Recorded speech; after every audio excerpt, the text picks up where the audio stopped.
Às vezes, as pessoas que deveriam nos proteger são justamente aquelas que seguram a faca pronta para nos golpear pelas costas.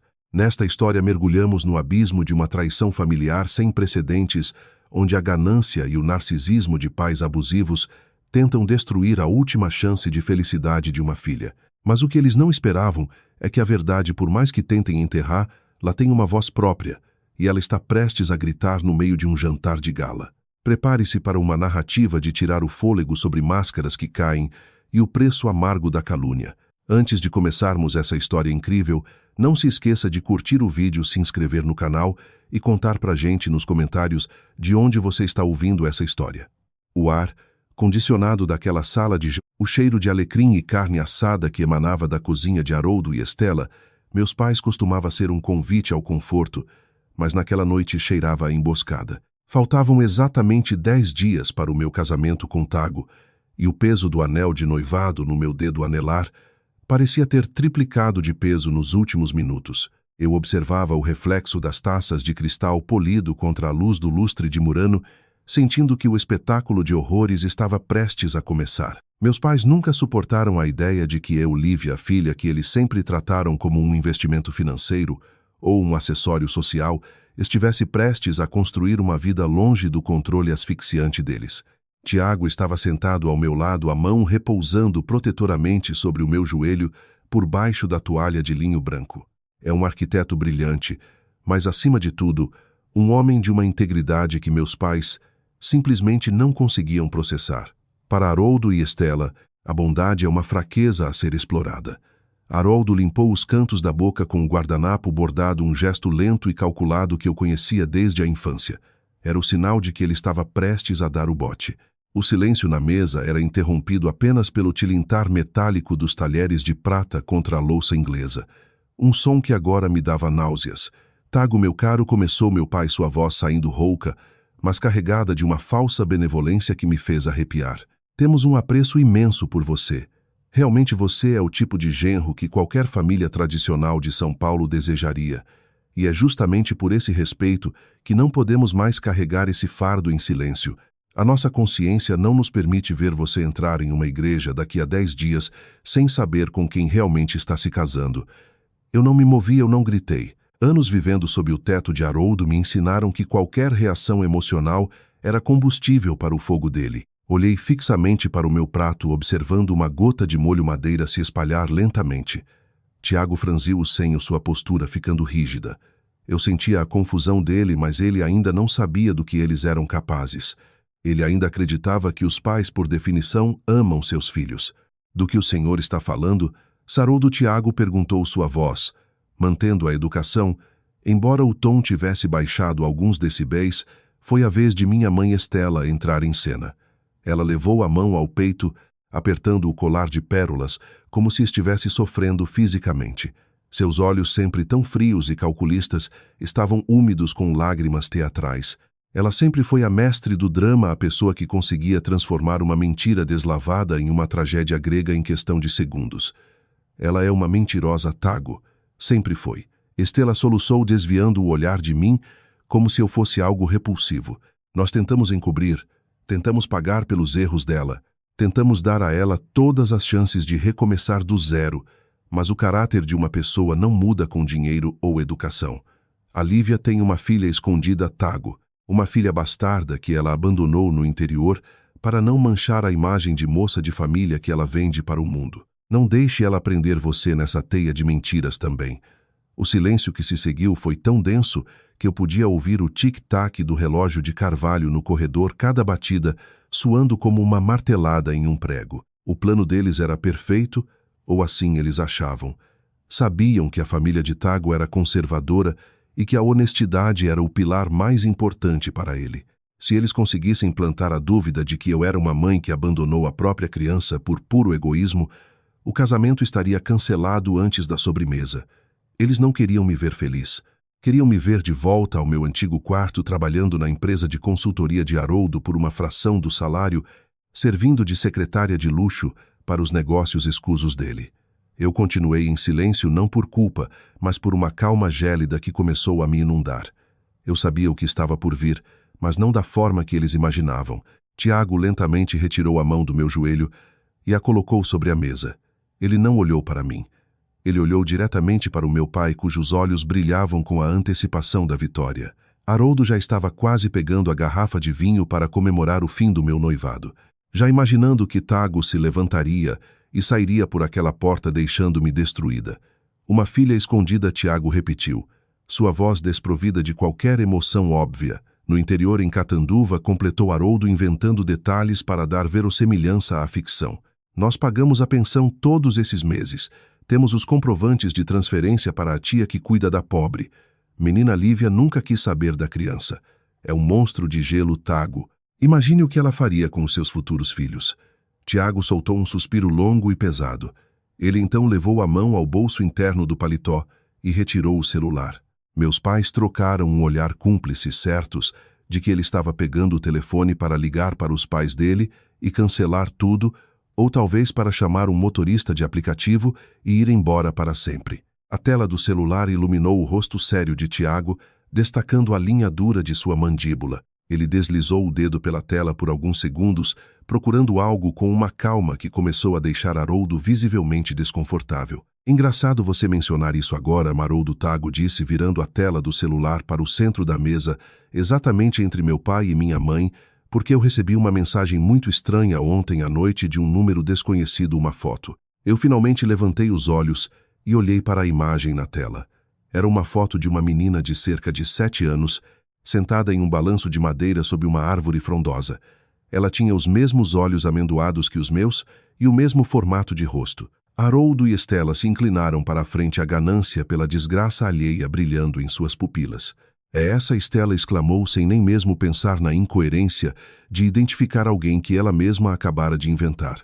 É a prova da desonestidade dela. Veja, Tago, ela é a cara da Lívia. Como você pode duvidar agora? Tago deu um sorriso que não chegou aos olhos. Um sorriso que me fez perceber que ele era muito mais inteligente e preparado do que meus pais jamais poderiam conceber. Ele olhou para mim por um breve segundo, um olhar de clicidade absoluta, que me fez querer chorar de alívio, e depois voltou sua atenção para os 2 predadores à nossa frente. O problema, Estela, Tago disse com uma voz que cortava como navalha, é que eu conheço essa foto e eu conheço essa menina. Eu a conheço muito bem. E eu gostaria de saber por que vocês 2 estão tentando usar a foto da minha sobrinha, filha da minha irmã, que mora em Curitiba, para acusar a Lívia de ter uma filha bastarda. O rosto de Haroldo passou de um vermelho triunfante para um pálido cadavérico em questão de milésimos de segundo. A taça de vinho na mão de minha mãe tremeu, fazendo o líquido rubro respingar sobre a toalha branca como uma mancha de sangue fresco. Eles tinham caído na própria armadilha de arrogância.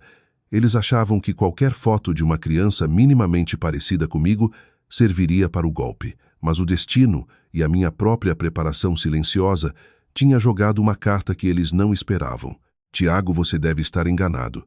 Haroldo gaguejou, a voz falhando, o suor começando a brotar em sua testa calva. O ângulo à luz. Não estou enganado, Haroldo. Eu mesmo tirei essa foto no aniversário dela no ano passado. Tago retrucou, guardando o celular com um movimento brusco.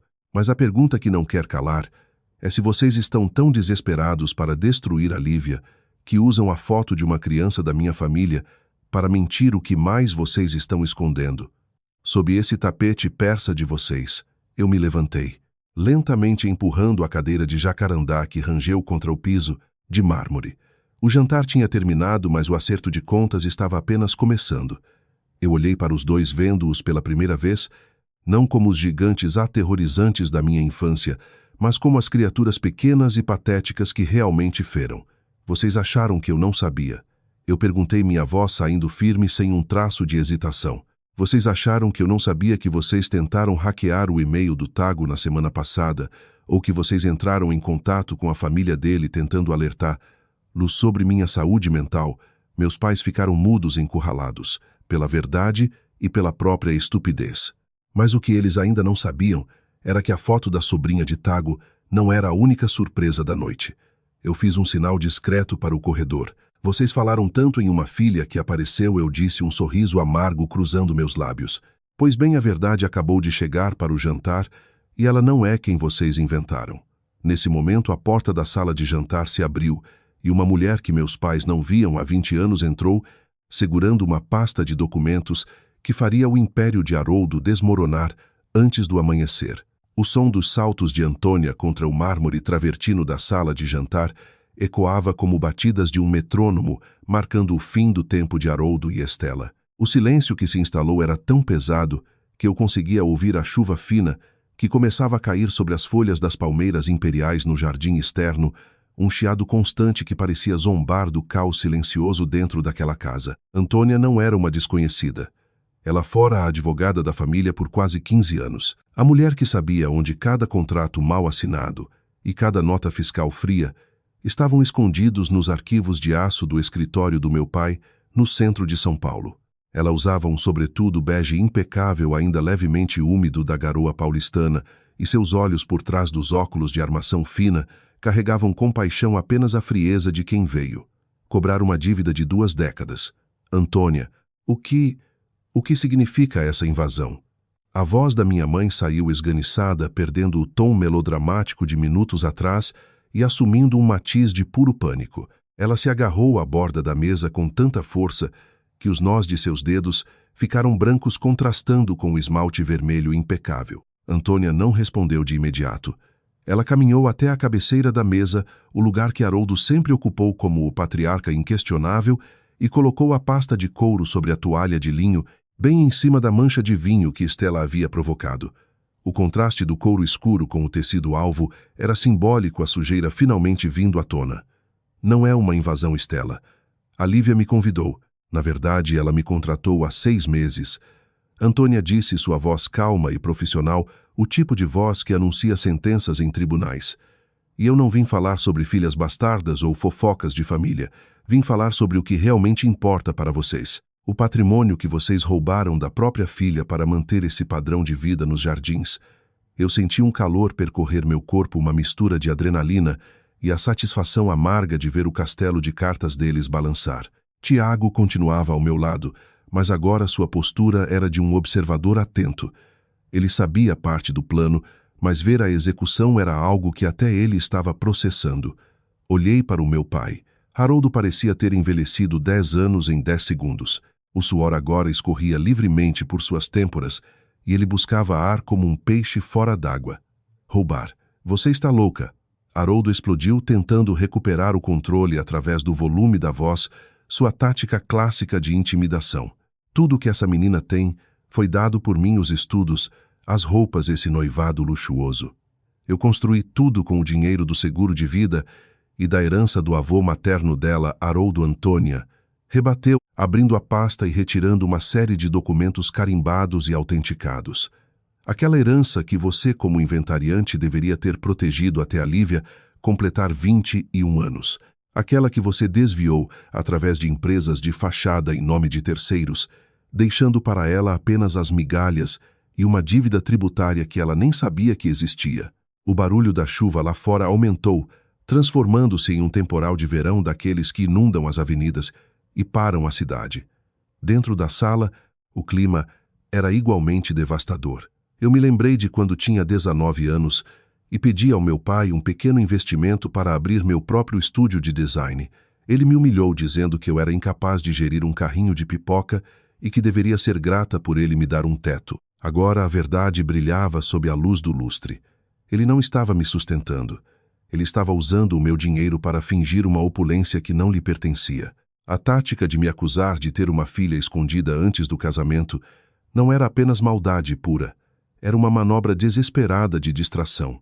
Eles sabiam que assim que eu me casasse com Tago, um homem que entende de leis e finanças, ele fatalmente olharia para as minhas contas e para o emaranhado de propriedades da família. Eles precisavam que o casamento fosse cancelado. Precisavam que eu ficasse sob o controle deles, isolada e desacreditada, para que o crime nunca fosse descoberto. Vocês usaram a foto da sobrinha do Tago para tentar me destruir hoje.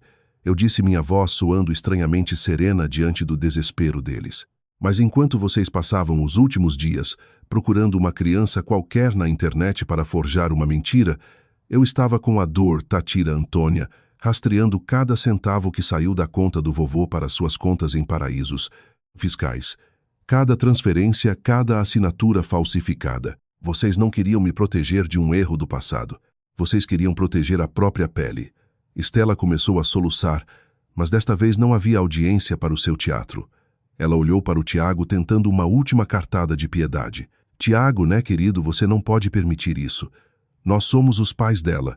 Família é sagrada. Ela estendeu a mão trêmula em direção a ele, mas Tiago recuou seu rosto transformado em uma máscara de desprezo que eu nunca tinha visto antes. Sagrado, Estela, é a confiança que vocês quebraram. Tiago respondeu a voz carregada de uma indignação contida. Eu vim aqui hoje esperando celebrar a união de duas famílias. Em vez disso, encontrei dois estelionatários tentando destruir a reputação da própria filha para esconder um roubo. O que vocês fizeram é nojento usar a imagem da minha sobrinha. Ele balançou a cabeça incapaz de completar a frase.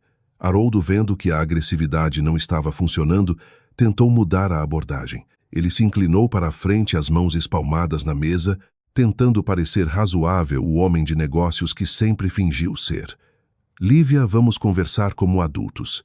Se houve algum erro contábil no passado, podemos consertar. Não precisamos de advogados. Não precisamos de escândalo. Pense na sua imagem no seu casamento. O que os convidados vão dizer se souberem que você está processando seus próprios pais? Os convidados não vão dizer nada, pai. Eu respondi sentindo um peso saindo dos meus ombros, substituído por uma força que eu não sabia que possuía. Porque o casamento ainda vai acontecer, mas não terá um centavo de vocês nele. E sobre o escândalo, bem, eu não me importo mais com a imagem da família perfeita dos Jardins. Essa imagem morreu nesta mesa. Junto com a mentira da filha bastarda, Antônia entregou uma notificação oficial para Haroldo. Era uma ordem de bloqueio de bens e uma convocação para prestar esclarecimentos à Receita Federal e à Polícia Civil. O rosto do meu pai ficou cinzento à cor da calçada molhada lá fora.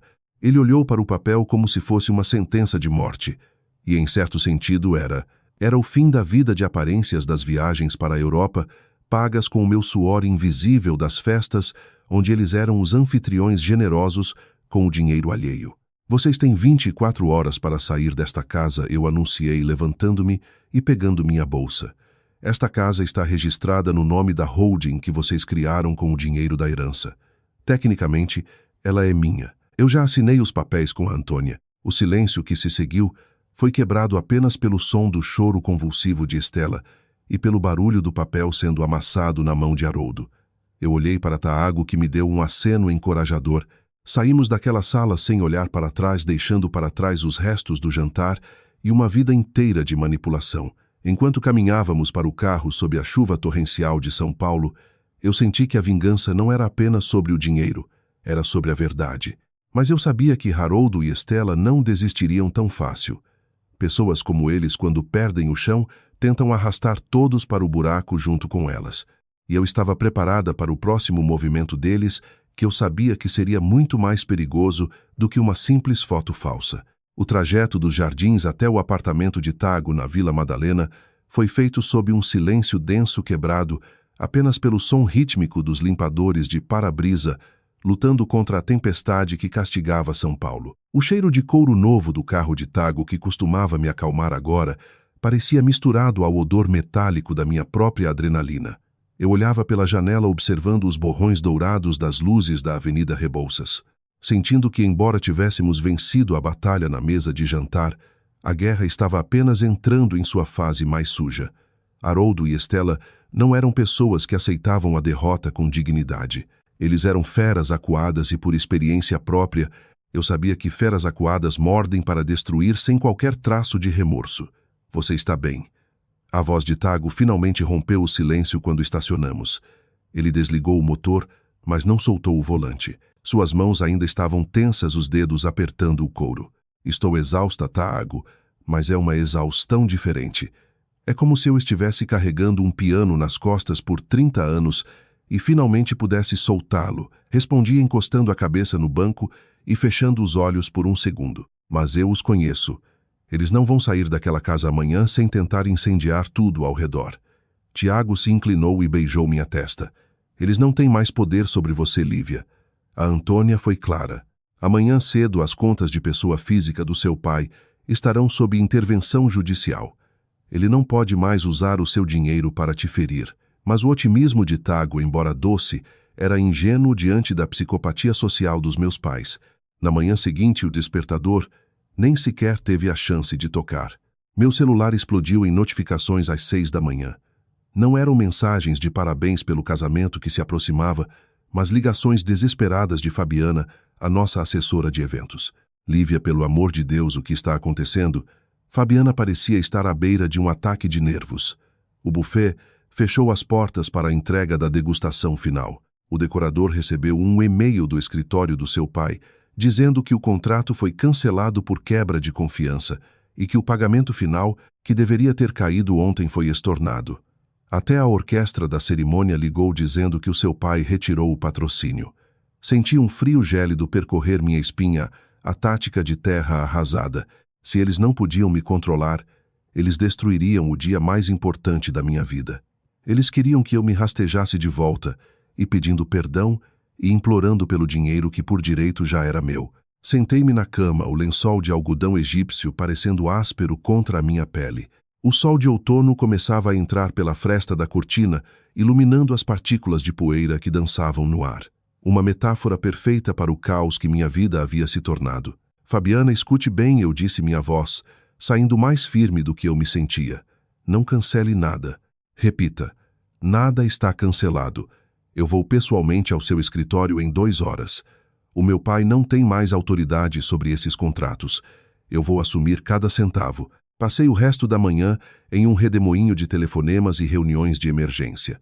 A cidade de São Paulo parecia mais cinza do que o normal enquanto eu cruzava o trânsito caótico. No escritório da assessoria vi o tamanho do estrago. Haroldo não apenas tentou cancelar os pagamentos.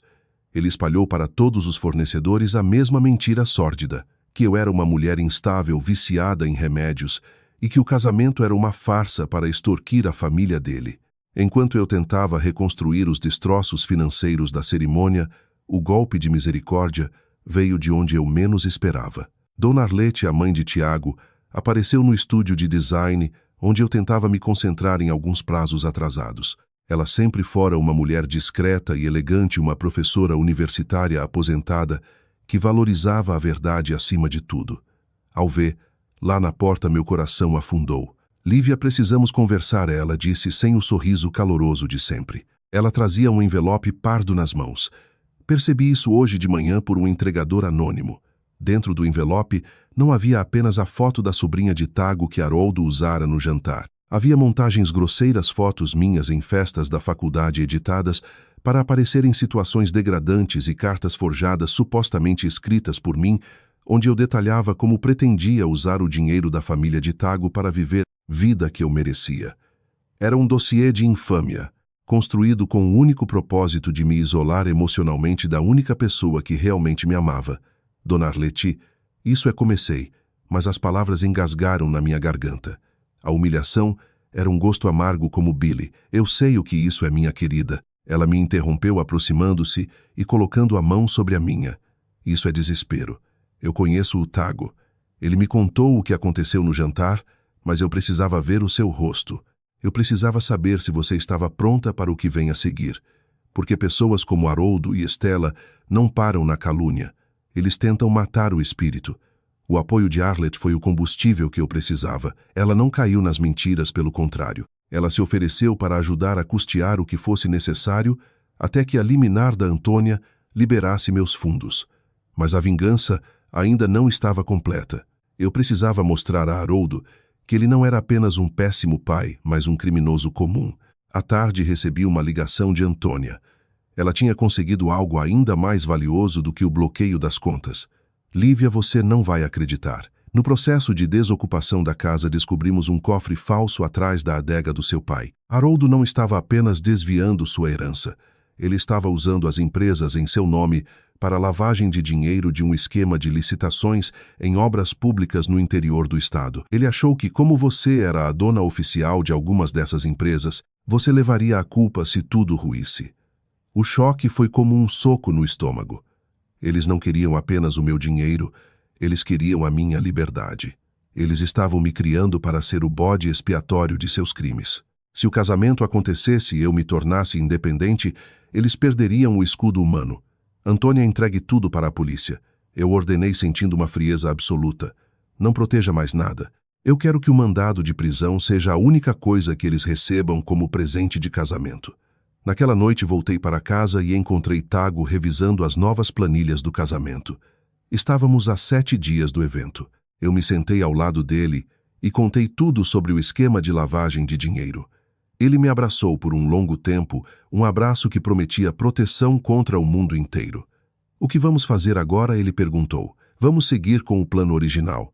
Eu respondi, olhando para o convite de casamento sobre a mesa. Mas haverá uma mudança no protocolo. Meus pais não vão entrar comigo na igreja. Na verdade, eles terão um encontro marcado com a justiça na porta do buffet. Eu sabia que Haroldo tentaria uma última cartada na noite do casamento, acreditando que a vergonha pública me faria ceder. Ele achava que eu teria medo do escândalo na frente da elite paulistana. Ele não entendia que para quem já viveu no inferno um pouco de fogo, não assusta mais. Eu estava pronta para o grande final. Eu estava pronta para ver as máscaras de mármore deles derreterem sob o sol da verdade. O dia do meu casamento amanheceu com um céu de um azul tão límpido que parecia ter sido lavado pela tempestade da noite anterior. O sol de São Paulo, geralmente filtrado pela poluição e pelo cinza dos prédios hoje, brilhava com uma intensidade quase poética, atravessando as janelas da suíte do hotel de luxo onde eu me preparava.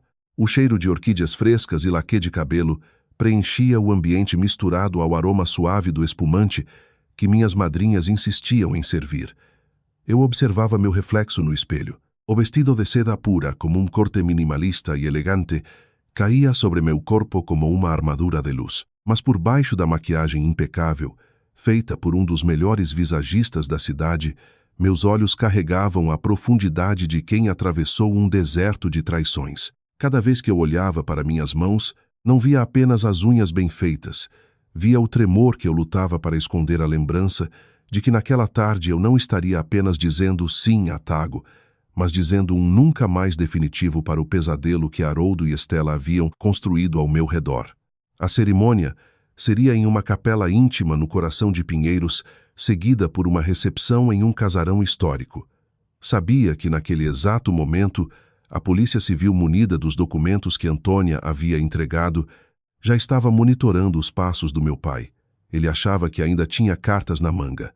Ele achava que eu, no dia do meu casamento, estaria frágil e vulnerável. O que Haroldo nunca entendeu é que a dor que ele me causou durante 30 anos não me quebrou. Ela me forjou em aço. Quando cheguei à igreja, o som do quarteto de cordas, tocando uma versão suave de uma canção clássica brasileira, preencheu o ar. Não havia Haroldo para me conduzir pelo corredor. Em vez disso, eu fiz um sinal para Arlete, minha sogra, que me esperava na porta, com um sorriso que transbordava uma maternidade que eu nunca conheci de fato. Caminhamos juntas. Ao entrar, senti o peso de todos os olhares, o murmúrio dos convidados da elite paulistana, que sem dúvida já sabiam dos boatos que meu pai espalhara. Mas quando meus olhos encontraram os de Tiago no altar, o mundo silenciou. Ele estava lá firme, os olhos marejados de orgulho. Ele não via a filha bastarda mentirosa que meus pais tentaram inventar. Ele via a mulher que lutou para recuperar a própria história. O casamento foi rápido, mas cada palavra do celebrante parecia ressoar em minhas entranhas. Quando as alianças de ouro fosco foram trocadas, senti que o último fio que me ligava àquela casa nos jardins havia sido cortado. Agora eu não era mais a herdeira sendo roubada. Eu era Lívia, esposa, arquiteta de sua própria vida. A recepção, no entanto, era onde o palco final estava montado. O casarão estava decorado com milhares de tulipas brancas e velas que criavam uma atmosfera de sonho, mas eu estava alerta como uma sentinela. O buffet servia igas brasileiras refinadas e o som da bossa nova preenchia o pátio central. Foi durante o primeiro brinde que o estrondo aconteceu. As portas duplas da entrada principal foram abertas com uma violência que não combinava com a delicadeza da festa. Haroldo entrou usando um terno caro, que ele já não podia pagar, seguido por uma Estela que parecia uma caricatura de si mesma com o rosto inchado e os olhos injetados de fúria e desespero. Parem com essa palhaçada, Haroldo gritou, sua voz ecoando contra o pé direito alto do salão, interrompendo a música e fazendo com que centenas de cabeças se voltassem para ele. Este casamento é uma farsa paga com dinheiro desviado. Esta mulher que vocês estão celebrando é uma criminosa que está tentando arruinar os próprios pais. Houve um arquejo coletivo. Os imóteos convidados recuaram deixando um corredor vazio entre mim e aquele homem que eu costumava chamar de pai. Estela se adiantou apontando o dedo trêmulo para mim. Ela roubou nossas contas. Ela falsificou documentos para nos despejar de nossa própria casa. Lívia, como você tem coragem de usar esse vestido enquanto nos deixa na rua? O teatro dela era convincente para quem não conhecia os bastidores, mas o roteiro já tinha sido alterado. Por mim, eu dei um passo à frente, sentindo a mão de Tago na minha cintura firme e inabalável. Olhei para Haroldo e pela primeira vez na vida não senti medo. Senti apenas uma pena profunda de alguém tão pequeno que precisava destruir o fruto do próprio sangue para se sentir poderoso. O dinheiro nunca foi seu, Haroldo. Eu disse, minha voz projetando-se com uma clareza que silenciou até o vento que soprava do lado de fora. E as contas que foram bloqueadas não foram por minha causa, foram pela justiça. Você não está aqui para me desmascarar. Você está aqui porque achou que o escândalo público me faria recuar e retirar as denúncias de lavagem de dinheiro que você assinou em meu nome, mas eu não sou mais o seu escudo. Nesse momento, 4 homens de terno escuro que estavam posicionados discretamente entre os convidados se aproximaram. Eram os agentes da polícia. Se viu que Antônia havia coordenado. O silêncio que se seguiu foi absoluto, quebrado apenas pelo tilintar de uma taça que alguém deixou cair. Haroldo Menezes e Estela Menezes. O oficial à frente perguntou exibindo o distintivo e um documento oficial.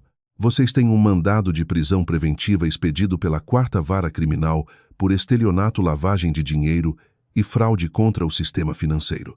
Vocês precisam nos acompanhar agora. A máscara de Haroldo desmoronou completamente. Ele tentou resistir gritando impérios enquanto Estela desabou em um choro histérico, desta vez real, ao perceber que as algemas de metal eram o único acessório que ela usaria naquela noite. Eles foram retirados do salão sob os olhares de desprezo e choque daquelas mesmas pessoas que eles sempre tentaram impressionar. A imagem deles sendo escoltados para fora entre as tulipas e o luxo que eles haviam construído sobre mentiras foi o encerramento que aquela tragédia familiar exigia. Quando a porta se fechou atrás deles, houve um momento de hesitação. Antônia, que estava em uma mesa lateral, levantou sua taça para mim em um gesto silencioso de vitória. Tiago apertou minha mão. Eu me virei para os convidados, respirei fundo e senti o ar entrando em meus pulmões com uma facilidade que eu nunca havia experimentado antes. A liberdade tinha o gosto doce do champanhe e o cheiro fresco da noite de São Paulo. Desculpem-me pelo inconveniente, eu disse com um sorriso leve que finalmente chegava aos meus olhos. Mas a verdade costuma ser barulhenta quando decide aparecer. Por favor, continuem a festa. Temos muito o que celebrar. A música recomeçou desta vez mais vibrante. Durante o resto da noite não houve mais menção a filhas bastardas ou dívidas. Eu dancei com Tiago até meus pés doerem, sentindo que cada passo era uma marcação no território da minha nova existência. Recuperei meu patrimônio, limpei meu nome e, acima de tudo, encontrei a coragem de ser quem eu realmente era, sem as sombras de Haroldo e Estela me perseguindo. A vingança não foi feita com sangue, mas com a luz da verdade, que é o fogo mais devastador para quem vive nas sombras. Ao final da noite, enquanto olhávamos as luzes da cidade do terraço do casarão, Tago sussurrou no meu ouvido que o nosso futuro estava apenas começando. Pela primeira vez eu acreditei que a felicidade não era uma ilusão, mas uma construção sólida feita de honestidade e do amor que sobreviveu à maior das traições.